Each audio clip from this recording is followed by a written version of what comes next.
Good morning student. मैंने आपको function बता दिए, उसके टाइप्स बता दिए। अब मैं ग्राफ बताऊंगी। ग्राफ आप अच्छे से देख लीजिए। ग्राफ क्या क्या है? आइडेंटिटीज फंक्शन है, मतलब ग्राफ ड्रॉ करने के लिए। उसके बाद कांस्टेंट वाला दे रखा है, पॉलिनोमियल फंक्शन के फॉर्म में दे रखा है। पॉलिनोमियल में मतलब एक्स स्क्वायर एक्स क्यूब का दे रखा हुआ है। उसके बाद आपकी मॉडुलस फंक्शन है, ग्रेटेस्ट इंटीजर फंक्शन है। ये आपको ग्राफ यहाँ पे ड्रॉ करके मैं आपको सारे ग्राफ बताऊंगी, क्योंकि 12th में इसके क्वेश्चन आते हैं। यहाँ पर आपको ग्राफ ड्रॉ करने का है। अब देखिए, सबसे फर्स्ट ग्राफ है आइडेंटिटीज फंक्शन। क्या होता है?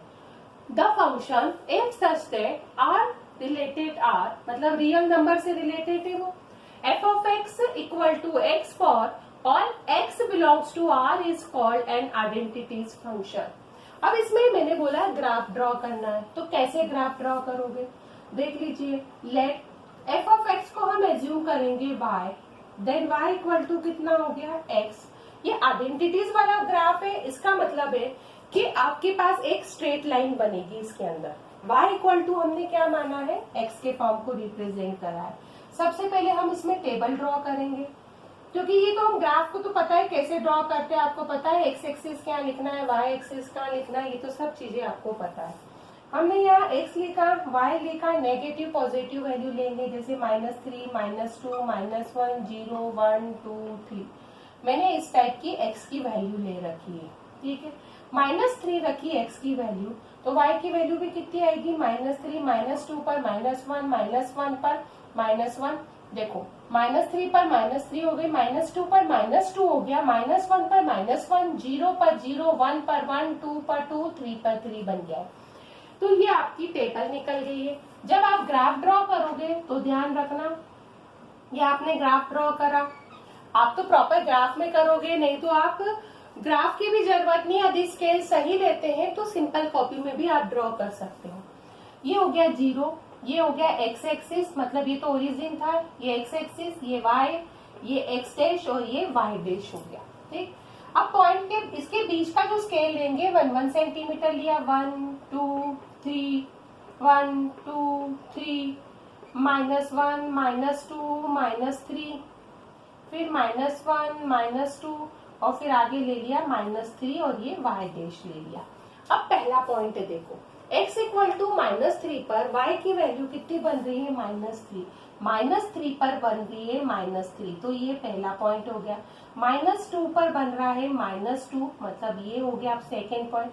-1 पर ये हो गया -1, ये थर्ड पॉइंट हो गया। 0 पर 0 यानी यहाँ हो गया, 1 पर 1 यहाँ हो गया, 2 पर 2 यहाँ हो गया, 3 पर 3 यहाँ हो गया। हमने x मतलब पॉजिटिव वैल्यू 3 ले रखी है, नेगेटिव वैल्यू भी 3 ले रखी है। तो आपका जो ग्राफ का फॉर्म बन रहा है ना, वो बिल्कुल बन रहा है स्ट्रेट लाइन। ये बन रहा है क्योंकि आपका जो पॉइंट की वैल्यू डिफाइंड हो रही है वो बिल्कुल सीधी होगी। मैं तो बिन स्केल से बना रही हूँ, तो आपको ध्यान रखिए कि स्केल से बनाओगे तो प्रॉपर एक स्ट्रेट लाइन बनेगी। ये बन गई है -3 पर -3, -2 पर -2, -1 पर -1, 0 पर 0, 1 पर 1, 2 पर 2 और 3 पर 3। इस टाइप का आपका ग्राफ बनेगा। ऐसा ग्राफ क्या रिप्रेजेंट होता है, या ऐसा ग्राफ के का नाम उन्होंने फंक्शन के हिसाब से दे रखा है, तो ऐसा फंक्शन क्या रिप्रेजेंट करेगा? आइडेंटिटीज फंक्शन, जिसमें स्ट्रेट लाइन सीधी बनती है। तो ये चीज आपको इसमें याद रखना है। अब स्ट्रेट लाइन के लिए इस टाइप का जो ग्राफ बनेगा ना, वो क्वेश्चन कुछ भी आ सकता है, जैसे x+10, draw the graph x+10, 4x के फॉर्म में दे दिया है, 4x -2 के फॉर्म में दे दिया है। तो मैं आपको 1-2 क्वेश्चन इसके ड्रॉ करने के लिए दे दूंगी कि आप आराम से अपना ग्राफ को ड्रॉ कर सकते हो। ये हो गया आपका फर्स्ट वाला ग्राफ। सेकेंड आपके पास दे रखा है कांस्टेंट। अब कांस्टेंट क्या है? कांस्टेंट का मतलब दे रखा है कि एक वैल्यू आपके पास कांस्टेंट होनी चाहिए। जैसे दे रखा है the function if such that R related R, f of x equal to c for all x belongs to r is called a constant. जो c है वो कांस्टेंट है। अब f ऑफ x को हम क्या मानते हैं? y तो एज्यूम करते हैं। जैसे हमने लिखा let f of x equal to y, then y equal to मेरा एक कांस्टेंट है 2 दे रखा है, मैंने ऐसा माना या एज्यूम कर रखा है या 2 है, मतलब y की वैल्यू कांस्टेंट 2 ही रहेगी चाहे x की वैल्यू मेरे पास चेंज होती जाए। जैसे मैंने वापस से ये वाला एक टेबल बना लिया है, टेबल पे -3 मतलब ये x और y लिख दिया, फिर लिख दिया -3 -2 -1 0 1 और फिर लिख दिया है 2 और लास्ट में लिख दिया है 3। ठीक है, इस टाइप से मैंने ड्रॉ कर दिया। -3 पर भी 2, इस पे भी 2, इस पे भी 2 2 2 2 2, मतलब एक कांस्टेंट फॉर्म रिप्रेजेंट हो गया है। इसको कहते हैं कांस्टेंट, पाई की वैल्यू कांस्टेंट ही होगी।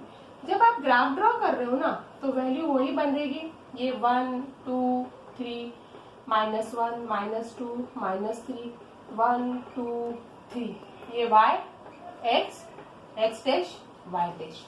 ठीक है, x इक्वल टू -3 पर भी वैल्यू कितनी आ रही है, ये 2 ही तो आ रही है, -2 पर भी 2 -1 पर भी 2 0 पर भी 2 1 पर भी 2 2 पर भी 2 3 पर भी 2, तो ये बन गया आपका कांस्टेंट। यहाँ पॉइंट आप लिख देना, -3 पर 2 -2 पर 2 फिर -1 पर 2 0 पर आपकी जो वैल्यू 0 आ रही थी यहाँ पे, तो फिर 0 पर भी 2 1 पर भी 2 2 पर भी 2 3 पर भी 2, तो ये जो लाइन रिप्रेजेंट होती है इसको कहते हैं constant form.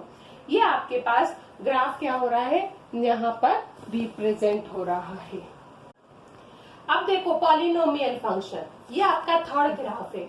A function of the form f of x equal to a0 a1x a2x square up to an x की power n, where n is a non-negative integer। आपको a0 a1 an किसको belong करेगा, r को belong करेगा, ये polynomial function. Polynomial function आपको पता ही है क्या होता है, x square plus 3x plus 2 का फॉर्म जो होगा इस टाइप का पॉलिनोमियल फंक्शन रिप्रेजेंट होगा। हमारे पास पॉलिनोमियल फंक्शन के ग्राफ में दो ग्राफ दे रखा है, एक तो हम कह सकते हैं स्क्वायर वाला, मतलब f of x equal to y equal to x square का ग्राफ, और एक एक्स क्यूब का ग्राफ रिप्रेजेंट करता है।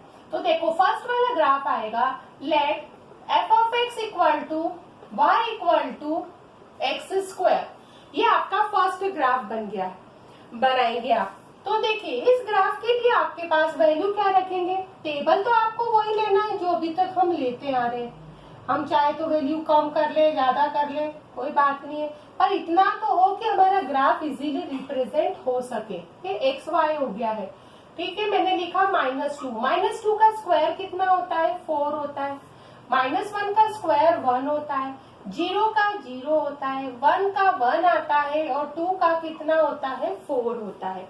ये आपका फर्स्ट ग्राफ है। अब जब आप ग्राफ बना रहे हो तो वैल्यू क्या आएगी, नीचे तो जाना ही नहीं है ग्राफ में, ये 0 ये 1 ये 2 ये -1, ये हो गया है -2 के पार्ट को रिप्रेजेंट कर रखा है, 1 2 3, और ये वाला आ गया है 4 के पार्ट को क्या कर रहा है रिप्रेजेंट कर रखा है। अब जब आप वैल्यू पुट कर रहे हो, 0 पे तो 0 हो गई है, ये ठीक हो गया, 1 पर वैल्यू कितनी आ रही है 1 आ रही है। आप चाहे तो इनका डिस्टेंस भी थोड़ा सा हम दूर दूर ले लेते हैं, आप तो स्केल के अकॉर्डिंग यूज करना। 1 पर 1 आ रही है, ठीक है, 2 पर कितनी आ रही है वैल्यू, यहाँ पर आ गई है 4 आ गई है, ठीक है, 0 पे 0 आ गई, -1 पर कितनी आ रही है 1 आ जाएगी यहाँ पर, और -2 पर कितनी आ गई है 4 आ गई है। मतलब यहाँ का जो ग्राफ बन रहा है ना वो आपका बनेगा यू शेप में, ये ध्यान रखना। कैसा ग्राफ बनेगा, यू शेप का बनेगा, यही लिखना है x dash y dash, x axis y axis, scale आपको पता है, पॉइंट भी आपको लिखना है। ये हो गया 1 पर 1, ये 2 पर 4 हो गया है, ये -2 पर 4 हो गया है, ये -1 पर 1 हो गया है, ये 0 पर 0 हो गया है। ये इस टाइप का ग्राफ क्या बनता है, स्क्वायर वाला ग्राफ बनता है एक्स स्क्वायर, ये पॉलिनोमियल फंक्शन के में ही आता है।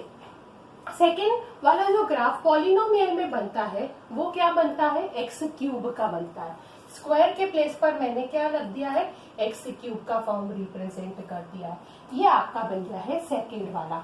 ग्राफ की पोजीशन यहाँ पर चेंज हो जाएगी, वैल्यू क्या हो जाती है चेंज हो जाती है, बाकी फॉर्म आपके पास क्या रिप्रेजेंट होगा, क्योंकि हमने लिखा है 2 का स्क्वायर कितना होता है 4 होता है ना, तो यहाँ पर यदि मैं वैल्यू रख रही हूँ क्यूब, ठीक है, y equal to x cube रखा, -2 का क्यूब कितना होता है -8 होता है, -1 का कितना होता है -1, 0 का 0, 1 का 1 और 2 का कितना हो जाएगा 1।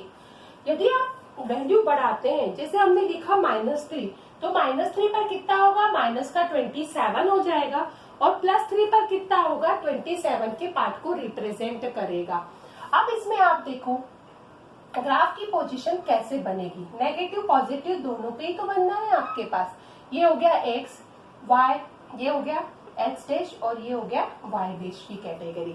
अभी भी कह रही हूँ कि ग्राफ ड्रॉ करोगे, स्केल सही लोगे तो ही ग्राफ सही होगा। स्केल लिखनी पड़ेगी, x axis y, x dash y dash सब लिखना पड़ेगा। यदि इस टाइप से आपने कुछ नहीं लिखा है और ऐसे ही ड्रॉ कर दिया है तो आपके नंबर डिडक्ट होंगे, ये चीज आपको ध्यान रखने की है।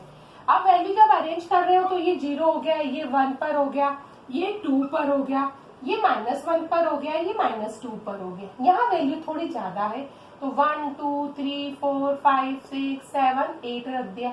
चाहे तो आप डिस्टेंस, आप तो स्केल से लोगे तो आपको कोई प्रॉब्लम नहीं आएगी। 1 2 3 4 5 6 7 8 8 7 6 5 4 3 2 1।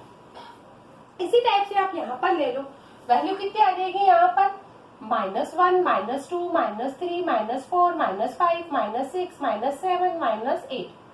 वैल्यू आ गई है -8 -7 -6 -5 -4 -3 -2 -1। अब ये वैल्यू जब आप ले रहे हो तो 1 2 3 4 5 6 7 8 इस टाइप से। अब देखो -2 पर वैल्यू कितनी बन रही है, -2 पर वैल्यू आपकी बन रही है 8, मतलब ये आ गई नेगेटिव पार्ट पे रिप्रेजेंट कर रही है, यहाँ पर आ गया, ठीक है। -1 पर कितनी बन रही है, -1 पे तो -1 ही बन रही है ना वैल्यू, फिर 0 पे तो 0 ही बनेगी आपके पास। 1 पर कितनी बन रही है, फिर 1 बन गई है, और 2 पर कितनी बन गई है 8 का फॉर्म रिप्रेजेंट हो रहा है। मतलब आपकी जो ग्राफ की पोजीशन है ना वो इस टाइप से बन रही है।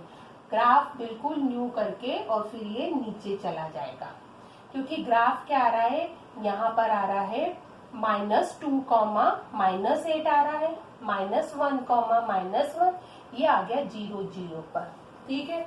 इसी टाइप से आप आगे जाओगे तो ग्राफ की पोजीशन यहाँ ऐसी जाएगी, फिर ये इस टाइप से चली जाएगी, मतलब 2 पर ये हो गया 8, ये 1 पर 1। जब ग्राफ बना रहे हो तो ग्राफ बिल्कुल पोजीशन क्या बननी चाहिए, इसकी सेम बननी चाहिए। ये इस टाइप का ग्राफ बनेगा आपका, ठीक है। ये वैल्यू आपके -1 पर -1, -2 पर -8, 1 पर 1, 2 पर 8 बनेगी। ये होता है पॉलिनोमियल फंक्शन के पार्ट को रिप्रेजेंट करता है। आज मैंने आपको कौन कौन से ग्राफ बताए, एक तो मैंने आइडेंटिटीज फंक्शन के बनाए जो आपको स्ट्रेट लाइन के फॉर्म को रिप्रेजेंट करता है। सेकेंड मैंने बताया है कांस्टेंट वाला, जो y की वैल्यू कांस्टेंट चाहे नेगेटिव में आए चाहे पॉजिटिव में आए कांस्टेंट ही रहेगा। थर्ड वाला जो पार्ट आपको मैं बताया वो पॉलिनोमियल फंक्शन है, तो पॉलिनोमियल फंक्शन में भी 2 ग्राफ बता रही हूँ। एक तो बताया मैंने x² और x³ का। अब जो आगे के ग्राफ है मैं आपको नेक्स्ट वीडियो में बताऊंगी।